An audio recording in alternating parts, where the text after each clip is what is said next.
उत्तर प्रदेश के हरदोई जिले में विद्युत समेत अन्य परियोजनाओं के शिलान्यास लोकार्पण अवसर पर आबकारी राज्य मंत्री नितिन अग्रवाल ने कांग्रेस सपा को निशाने पर रखा और कांग्रेस की यात्रा को लेकर मंत्री ने कहा कि देखिए, भारत जोड़ो यात्रा कांग्रेस ने पहले भी निकली थी।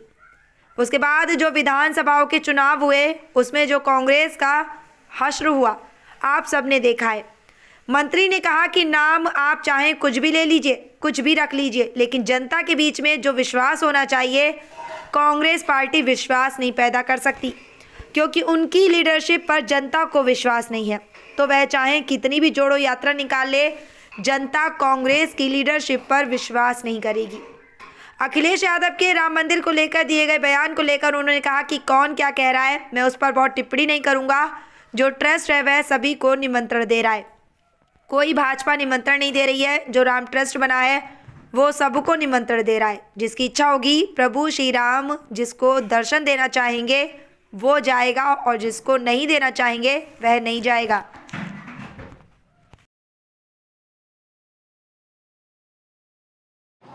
देखिए, भारत जोड़ो यात्रा तो कांग्रेस ने पहले भी निकाली थी। उसके बाद जो विधानसभाओं के चुनाव हुए उसमें कांग्रेस का जो हश्र हुआ वो आप सबने देखा है। देखिए, चाहे नाम आप कुछ भी ले लीजिए, कुछ भी लिख लीजिए, लेकिन जनता के बीच में जो विश्वास होना चाहिए वो कांग्रेस पार्टी विश्वास पैदा नहीं कर सकती है क्योंकि उनकी लीडरशिप पर जनता का विश्वास नहीं है। तो वो चाहे कितनी भी जोड़ो यात्रा निकाल लें, जनता कांग्रेस की लीडरशिप पर विश्वास नहीं करेगी। आज बलिया में अखिलेश यादव पहुंचे, उनसे सवाल किया गया कि राम मंदिर की प्राण प्रतिष्ठा में हो जाएंगे, तो उन्होंने कहा कि ये बुलावा बीजेपी का है, ये बुलावा भगवान राम का नहीं है। भगवान राम बुलाएंगे तो बीजेपी भी नहीं रोक पाएगी। देखिए, कौन क्या कह रहा है मैं उस पर कोई बहुत टिप्पणी नहीं करूंगा। जो ट्रस्ट है वो सभी को निमंत्रण दे रहा है, कोई भाजपा निमंत्रण नहीं दे रही है। जो राम ट्रस्ट जो बना है वो ट्रस्ट सबको निमंत्रण दे रहा है। जिसकी इच्छा होगी, प्रभु श्री राम जिसको दर्शन देना चाहेंगे वो जाएगा, जिसको दर्शन नहीं देना चाहेंगे वो नहीं जाएगा। इंडिया गठबंधन न तो सीटें तय कर पा रहा है और न ही प्रधानमंत्री पद का ये तो लगातार हम लोग कह रहे हैं कि इंडी गठबंधन जो बना है, जो मतभेद सामने निकल कर आए हैं, हर प्रदेश में आप देख रहे हैं कि जो रीजनल पार्टीज हैं वो कांग्रेस को एक डमी पार्टनर की तरह देख रही है। और कांग्रेस जिस तरीके से मतभेद निकल के आ गए हैं, और मैंने पहले भी कहा था कि जितने भी दल हैं उसमें सबके अपने अपने व्यक्तिगत हित हैं। अभी तक वो यही नहीं तय कर पा रहे हैं कि उनका प्रधानमंत्री पद का उम्मीदवार कौन होगा। हमारे तो मोदी जी हैं सामने हैं, वो प्रधानमंत्री हैं भी और प्रधानमंत्री पद के उम्मीदवार भी हैं।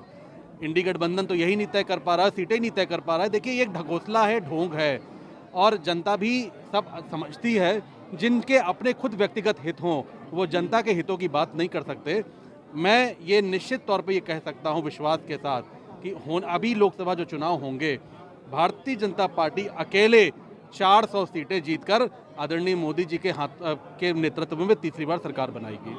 पश्चिम बंगाल में हमला किया गया, कैसे देखते हैं? देखिए, कानून से ऊपर कोई भी नहीं हो सकता। इस देश में सबको देश का कानून मानना होगा, और जिन्होंने ऐसा काम किया है निश्चित तौर पे कानून अपनी कानूनी कार्रवाई उनके खिलाफ करेगा। कांग्रेस अध्यक्ष मल्लिकार्जुन खड़गे ने कहा है कि प्रधानमंत्री बीच पर जा रहे हैं, राम मंदिर के साथ फोटो खिंचा रहे हैं। मणिपुर में इतनी बड़ी घटना हुई, उस पर ना तो जा रहे हैं ना कुछ बोल रहे हैं, क्या करें? कहाँ घटना हुई? मणिपुर में जो घटना नहीं हुई थी उसको लेके कहा।